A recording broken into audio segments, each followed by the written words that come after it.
In terms of what we think of when we think about nonprofits here in the state of Michigan, and I'm sure some of you have seen this before, is that there are roughly 53,000 nonprofits in the state.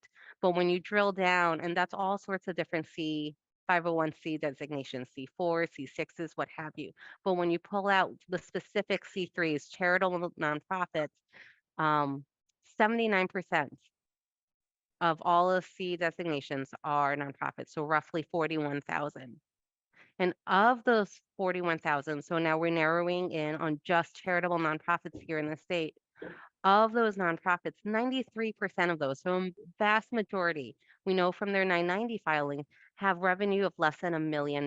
And that's who we're really focused on here in terms of who we want to get these relief funds out to. All of our nonprofits who have less than $1 million in revenue. And then when we think about the capacity of these nonprofits, the capacity of all the work that we're doing across the state, we can also tell you that 52, so over half of those 41,000 nonprofits here, they filed 990N. So these are literally the postcard 990 filings. You fill it out, you have your EIN, and you're done. And you qualify for filing 990N if you have less than 50K in revenue. So over half of the 41,000, so around 20,000, over half of the charitable nonprofits here in the state have less than 50K in revenue, probably run by volunteers, probably on top of a whole bunch of other things or part-time staff. So when we think about, yes, we're going to serve nonprofits with less than $1 million with this relief fund, bearing in mind that over half of those nonprofits here have less than 50K. So what kind of processes can we build in? How can we make sure that our grants, this relief funding gets to all of those nonprofits, that it feels accessible and equitable to all this huge spectrum, really, anywhere from 0 to $1 million. That's a huge swath. So that's what we are really trying to keep in mind as we build out this process and work through this with all of you. It's going to be really adaptive. It's going to be emergent. It's going to be something that we're co-creating actively. Next slide. Great. We've been working on this fund for the last 2+ years, really trying to advocate on behalf of the sector, getting a designated specific relief funding for just nonprofits in the state of Michigan.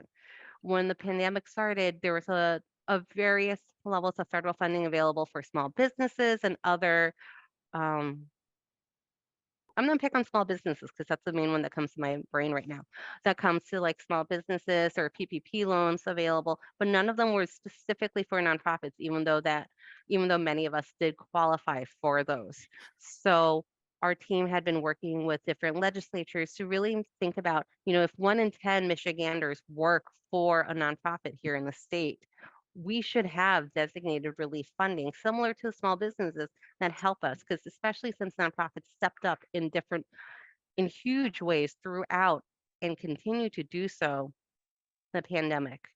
So that is a little bit of background about the fund itself. And we're administering this with the State Department of Labor and Economic Opportunity, and we're really excited for that partnership. Next slide. Great. As you might have seen in the news, the actual size of the funding that was allocated in the state budget was a total of $50 million, which is fantastic. I want to let you know that our charge here is to subgrant or give out roughly 32 million and some change of that 50 million. There's going to be other pots of money that's going to be administered by LEO, the Department of Labor and Economic Opportunity. So just being clear and mindful that we're not giving out $50 million while we would love to, but we're giving out a sizable portion of it. In terms of how we are envisioning this process, hopefully this illustration makes sense. We are working with Leo to administer the fund, make sure the money gets to the nonprofits that need it the most. We have 2 governing bodies, and I see a question about advisory groups, et cetera.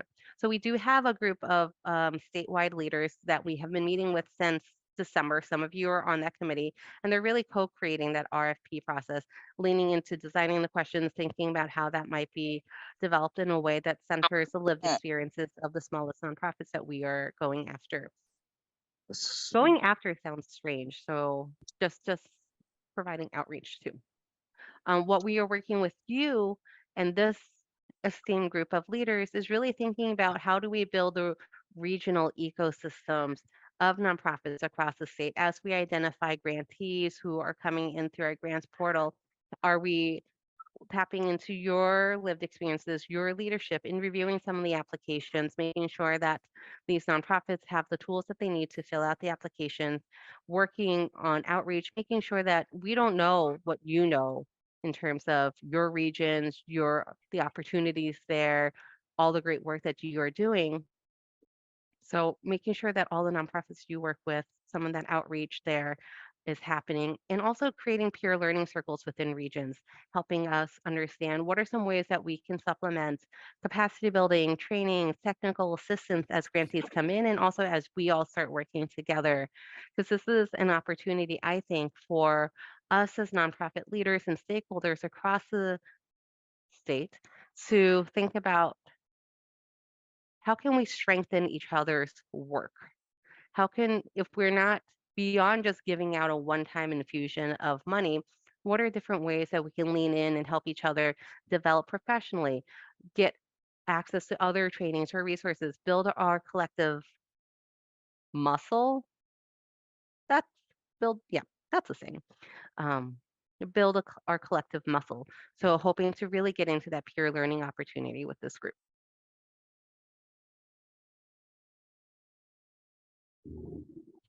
In terms of planning, we are very much in, whoa, we did a lot of the groundwork early and late last fall. It is February, y'all, which is wild to think about. I feel like sometimes January drags on, but this year kind of flew by. Anyways, we are very much in stage 2. We are going to be issuing a initial intent to apply form in the next few weeks.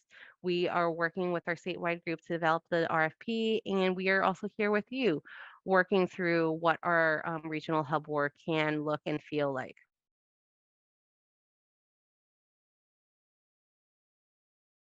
Is this still me, or do you want to talk through this? I can talk through. Go ahead. Oh, great. In terms of expectations for your involvement, what we are hoping for, I want to be clear that this is a longer term engagement. We're hoping to work with you and convene you as a whole. So the roughly 75 people on this call and also within regions. So smaller groups based on your geographic location. We're hoping to work with you for for this entire calendar year through December. So just stating that up front. So you'll be providing critical guidance to the grant making process, assisting with the local outreach, reviewing some of the applications as they come in, and also helping us determine what are some of the technical assistance opportunities that we can be providing, as well as the capacity building opportunities within your region as well. When I think of technical assistance, I think of helping nonprofits specifically fill out the application.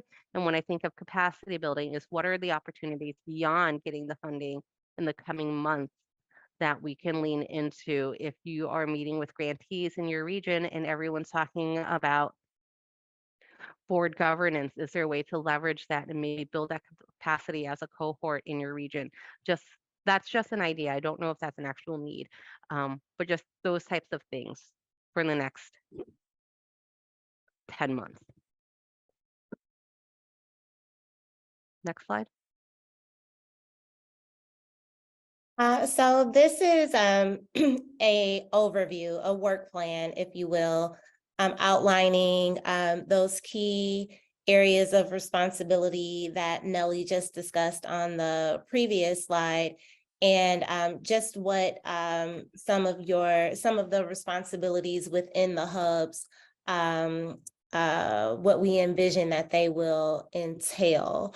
And so I won't go through each box here, but I will just highlight that right now we are really busy with the messaging outreach and preparing for the grant review phase. And so your involvement has already been invaluable.